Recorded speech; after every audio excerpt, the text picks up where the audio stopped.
이제 순교당하신 참수당하시는 장면을 했는데 이분은 원래 여기 있는 제너럴 서머너를 타고 한국에서 흥선대원국의 폐쇄 정책을 위해서 제너럴 서머너를 이제 불러살렸죠.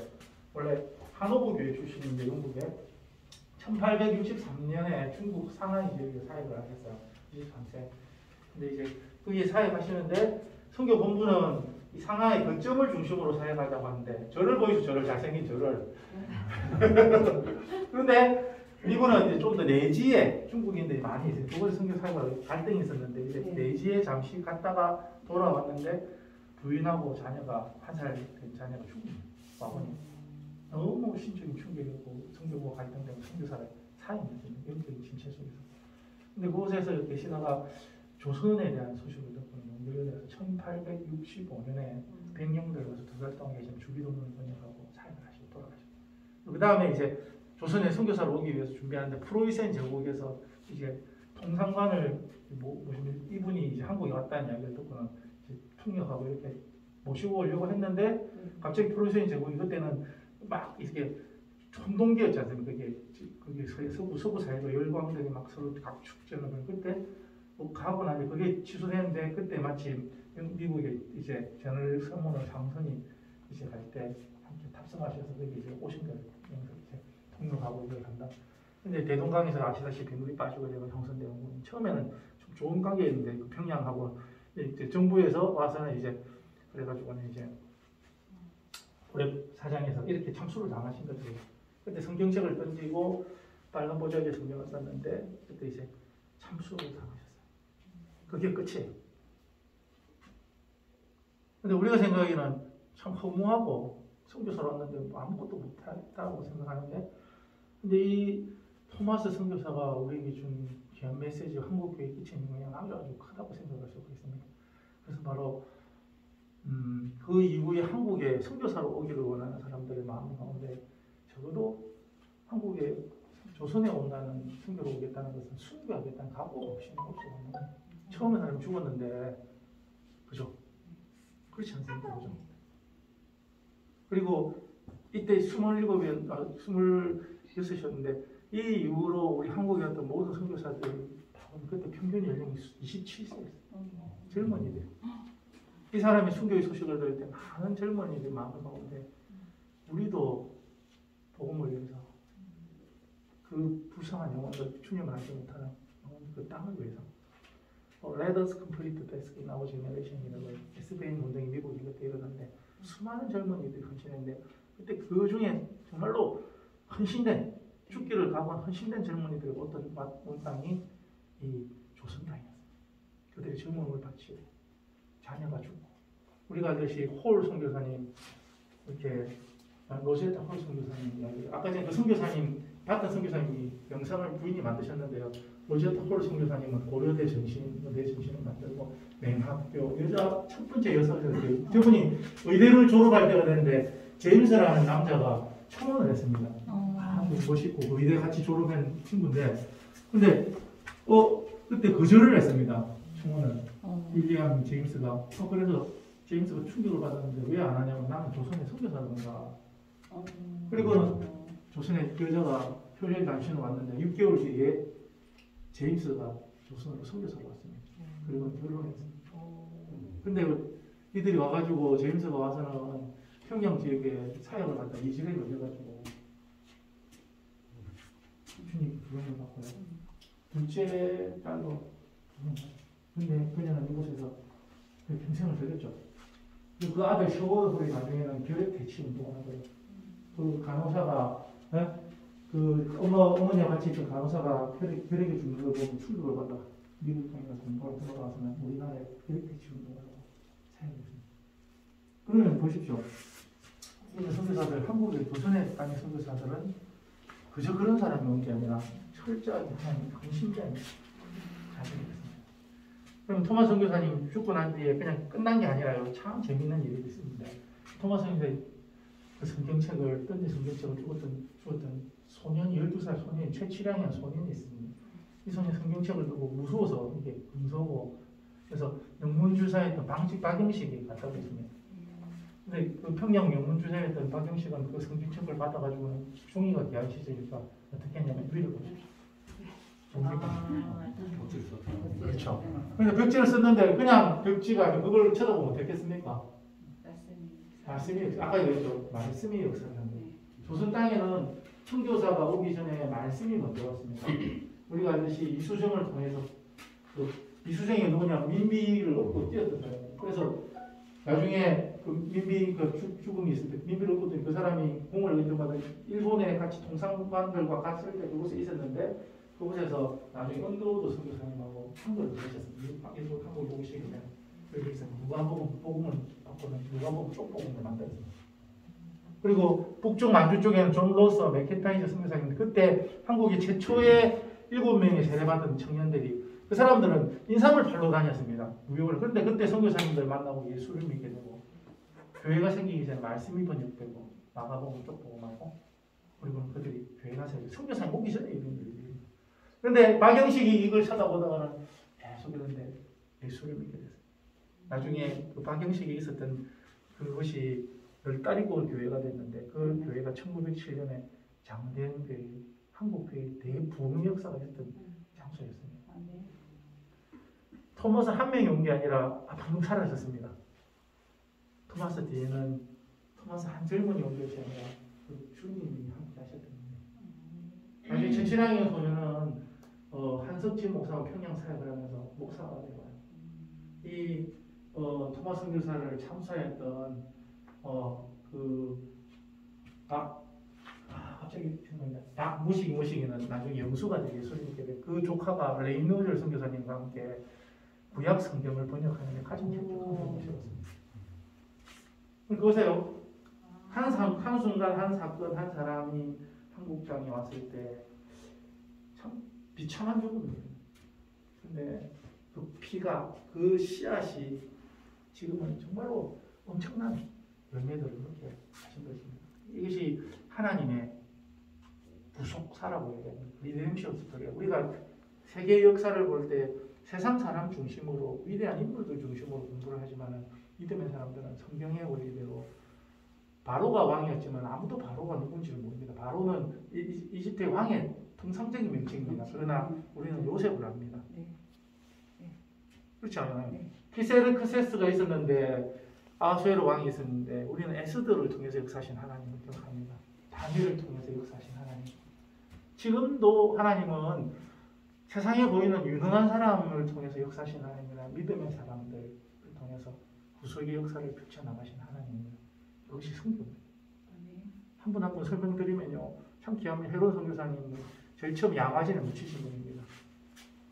왕이랬죠, 왕이. 네? 알렌 선교사님 하시던 것들을 이어받았는데 은도주 선교사님이 성경 보러 갔을 때 그곳에서 도전을 받고 조선 땅에 와서 그분 역시 선교하다가 저는 그래서 왕이 너무 은혜를 입으니까 묻힐 곳이 없으니까 사대문 안에 조선 사람이 아니니까 못 묻히니까 그때가 제일 처음 양화진이 외국인 선교사 유형이 저기 갔다 왔잖아요. 그거 한번 다 설명 들으시죠, 그죠? 네, 그러니 얘기해서 그 위에 이분이 무호 선교사님 사역하는 백정들을 위한 전도를 했는데 그곳에 갔는데 오늘 가시면 가시기로 했는데 그 대진신학교에 그 이자익 목사님이 계신 그분은 원래 마부였습니다. 마부. 자기 주인하고 예수를 믿었는데 이 주인이 마부를 신학교보다 마부가 그 교회 목사님이 되고 그 장로님이 돼서 주인이 같이 지금 이 가문이 매년 만납니다. 보고만에서 일어난 역사는 이 조선 땅 500년 수년이 이렇게 묶여있는 그렇죠. 사단의 권세 너희의 삶이 혈과 육에 관한 거에 정사하고 권세 묶어가지고 이렇게 일본 인도인데 카스트로 묶어가지고 물려있는 이걸 해방케 된 그래서 그리스도의 복음은 뭐냐 진리라 가진 진리가 너희를 자유한다. 우리에게 진정한 자유를 주는 영적인 자유 모든 것에서 복음이 오지 않았으면 이 어떻게 우리하고 같이 할 여자분들이 있습니까? 복음이 없었으면 머리 닦고 여전히 미개한다라고 6.25 전쟁 전에 우리나라가 6.25 전쟁에 인도 사람들 더 못했어요. 근데 복음이 우리의 의식을 바꾸고 학교를 세우고 교육을 하고 여자들의 인권을 세우고 장애인들을 한 영혼으로 복음 안에 있는 진리 외에는 진정한 자유가 일어날 수 없다는 이 하나님 우리에게 주신 한국교회 한국에 주신 축복인데 젊은이들과 우리 세대는 그냥 된 줄 알고 이 네. 피어짐과 눈물 같은 신과 우리는 사실은 빚진 자의 신령이 있어야 되는 거지. 핸드릭 선교사님 잘 설명하면요. 저분은 젊은 27세인가 꼼지 9개월 만에 천국 가셨어요. 이분이 편지를 보면 마지막 편지가 어머니 아버지 오늘따라 유독 고향집이 그립고 최성화가 피어난 최성화 그립습니다. 어머니가 부두에서 마지막 울면서 그곳에는 사람을 잡아 죽인다는데 그곳에 가는 것을 막으셨는데 제가 이따가 왔습니다. 조선당은 미래가 밝습니다. 어린아이들이 20km 넘는 거리를 맨발로 와가지고 복음을 주는데 이 땅의 미래는 밝아 보입니다. 그러면서 내 생명이 1000개가 있으면 그 생명 1000개를 이 조선 땅에 넣겠습니다. 어머니 아버지 오늘은 유독 부모님 보고 싶으며 사랑합니다. 그리고는 9개월 만에 주님께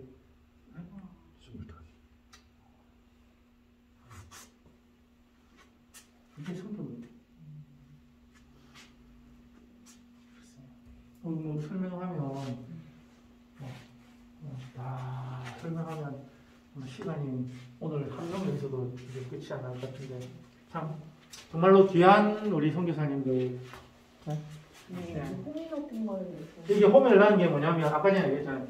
씨를 뿌리고 경작을 시작하면 나중에 키워져 추수해서 곡식을 우리 한국 교회고 곡식을 얻고 2명씩 짝지어서 보내주는 짝꿍이네요. 근데 여기서 이건 칼로 죽었잖아요. 아니 표현이죠. 그냥. 표현인데 짝꿍.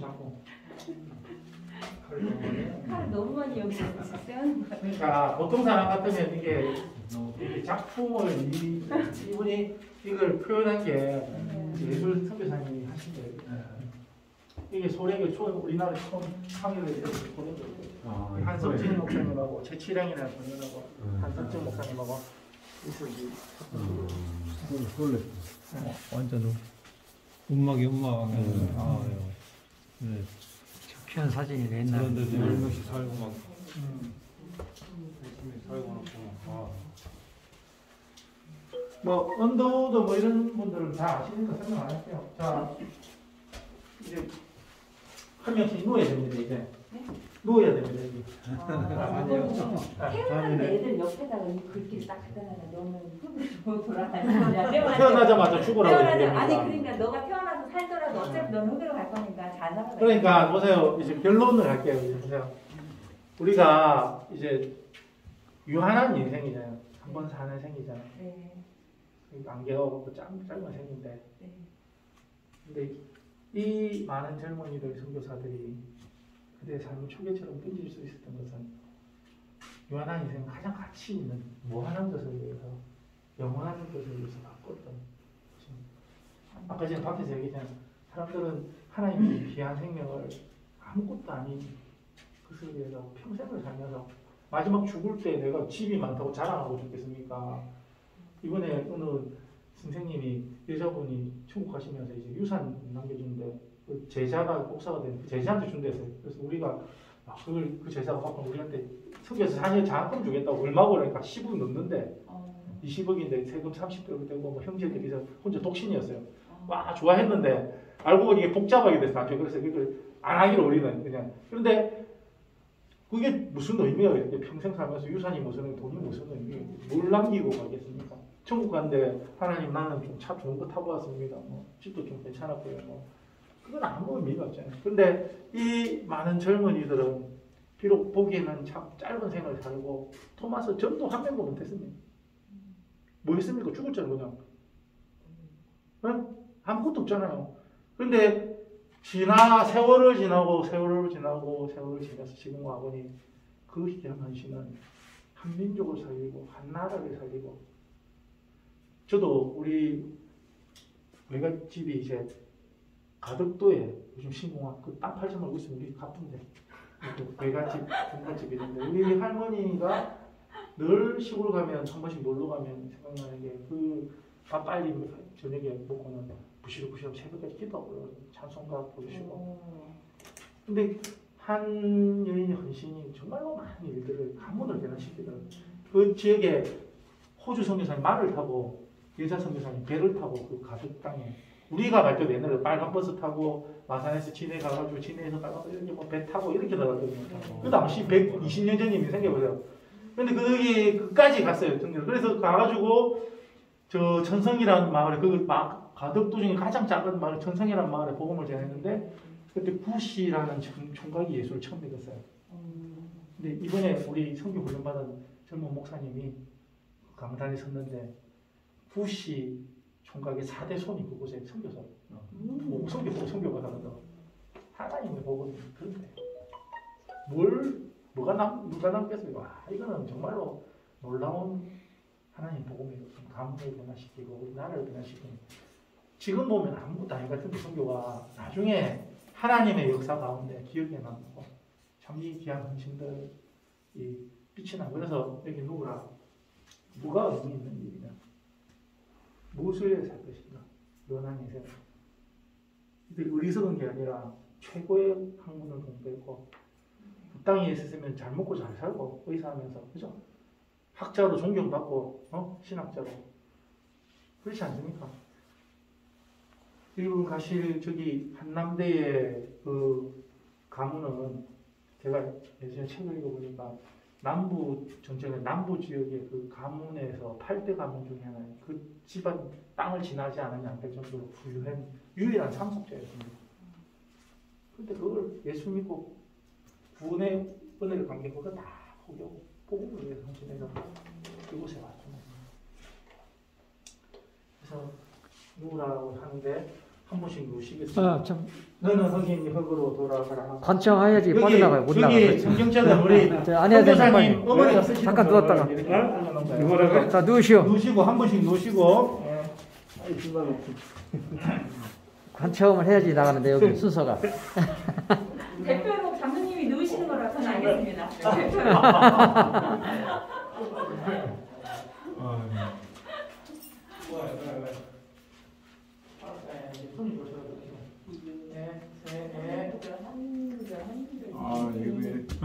일어나셔야 되네.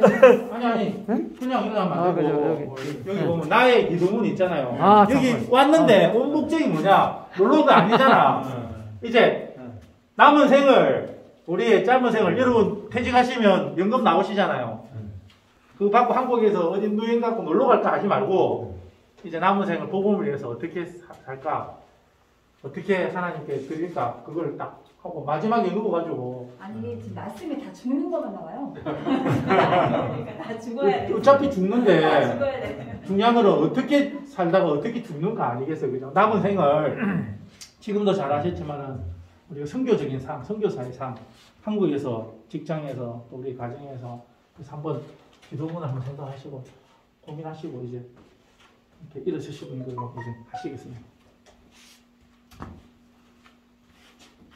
여기서 기도문을 발표해드린 게 아니야 그냥 생각 혼자서 이제 자, 그러고 일어나시면 되겠습니다. 다 묻겠습니다. 네. 다 한 번씩. 아유, 안자는 기도를 너무 오래 하시는 것 같아.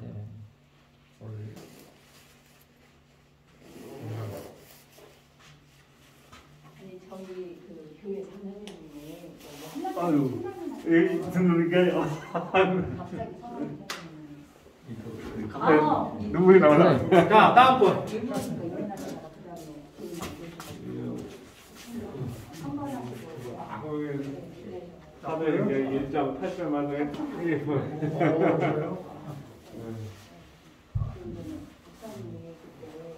우리 이장님께서 탑이 올라올 때 그 말들이 딱 연임할 수 있도록 하셔가지고 언니가 거기 한남대학교 편의점에서 알바했었거든요.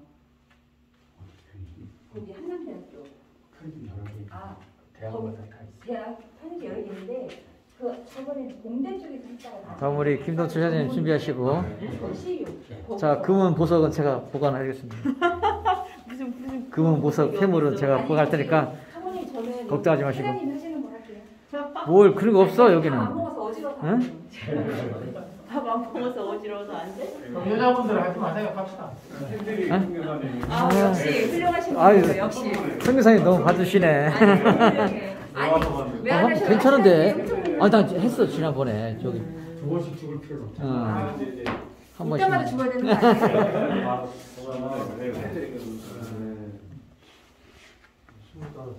자, 그러면 다 보셨으면 설명 안 하고 나가겠습니다.